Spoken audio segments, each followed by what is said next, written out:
Welcome to the show, everyone. It's the Crypto Lark, bringing you this April 6th edition of what is happening in the crypto world. Bitcoin, $6,811. Ethereum, $380. Overall, in the top coins, we're not seeing any massive movements up or down.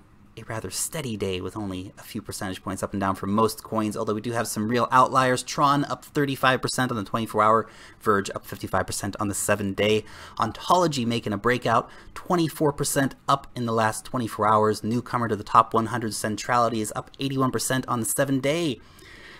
The losers of today, Kin down 24% on the 7-day, Storm down 26%, Nebulous down 24%, and Veritasium down 23%, all on the 7-day.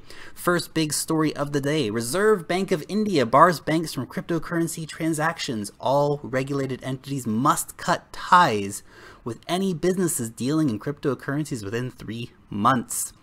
This is really big news and of course spells big trouble for any Indian-based cryptocurrency project, not to mention, of course, making it very problematic for Indian cryptocurrency investors to be able to access easily cryptocurrencies. An unfortunate turn of events for India. Hopefully we'll see some change on that in the future. Over in Japan, Japan continuing to prove why they are the global leader in cryptocurrency. They are looking to legalize ICOs, giving regulatory definition and approval to ICOs. Of course, this will only seek to attract more companies to Japan to set up business there and to incorporate in Japan.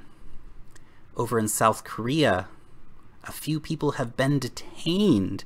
In particular note of interest, the chief executive of CoinNest, South Korea's 5th largest cryptocurrency exchange, has been detained by the police for allegedly embezzlement and fraud. This is part of the authorities' continued crackdown on potentially fraudulent behavior in the cryptocurrency industry in South Korea. Bitcoin exchange Coinbase to launch early stage venture capital fund for, of course, blockchain and cryptocurrency related projects. Very interesting. They may even be investing in direct competitors. An unsurprising turn of events from the guys over at Coinbase. They certainly have a lot of money flowing around, so why not invest it in some of the competition, if you will. A sad story for you. Shiba Inu, the dog who inspired Dogecoin, has sadly passed away at the age of 16 today. Doge! You will be missed, Shibu. You will be missed. On to a more lighthearted story, though. Over in China, Bitcoin mules are flooding China as the over-the-counter cryptocurrency trade flourishes. You guys know what this means. People are going to Hong Kong, filling up a ledger with Bitcoin, putting it up their butts, and walking back across the border. This is what's going on, guys. This is over-the-counter, back street alley, legit black market for Bitcoin. This is such an interesting story on so many levels because this just proves governments cannot stop this. There is a flourishing black market for Bitcoin in China because people want it. We just covered another story the other day where there is a also flourishing industry of ICO investment happening in China. Again, a black market. Instead of stopping people from using cryptocurrencies, unsurprisingly, heavy-handed regulations have simply forced people underground, as always happens with prohibitions. Research suggests nearly 40% of people would be willing to accept cryptocurrency for their salaries. I did a poll on Twitter. My result was 55%, although I would imagine that my audience is slightly biased when it comes to this. But nevertheless, I would like your opinions as well in the comment section down below. Would you like to have your salary paid out in Bitcoin instead of fiat?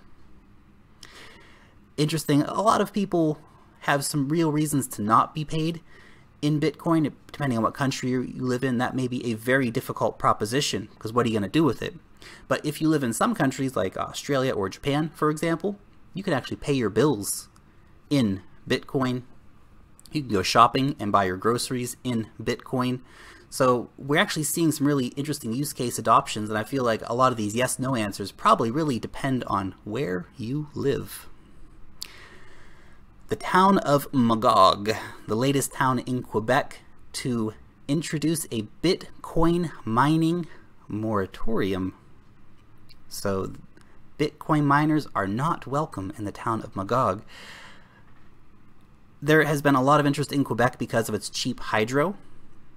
And we've seen this actually right around the world, where some towns, and particularly in North America, we have some towns that are just coming out and saying, Bitcoin miners not welcome here. Seems like a silly decision to make, and definitely a backward-looking decision instead of a forward-looking decision, but nevertheless, that is the decision that has been made. The guys over at Sun Contract will be launching their platform on the 13th. Definitely an exciting move for the guys over at Sun Contract. Over in Tomochain land, a partner with Xero Chain has been announced. So they'll be partnering up with the guys over at Xero Chain to help grow their decentralized consumer application ecosystem. Yet another exciting partnership for the guys at Tomochain. Seems to be an exciting partnership every few days being announced by them.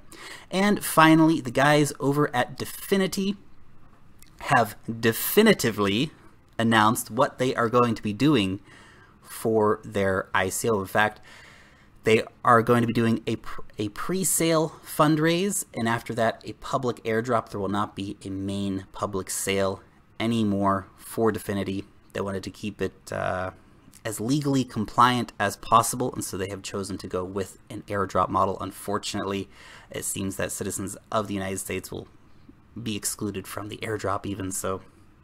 But nevertheless, if you want some more details about any of the stories covered here today, I'll have links down below so you can go ahead and investigate those a little more in depth. That's all for me for today. Long live the blockchain, and peace out till next time.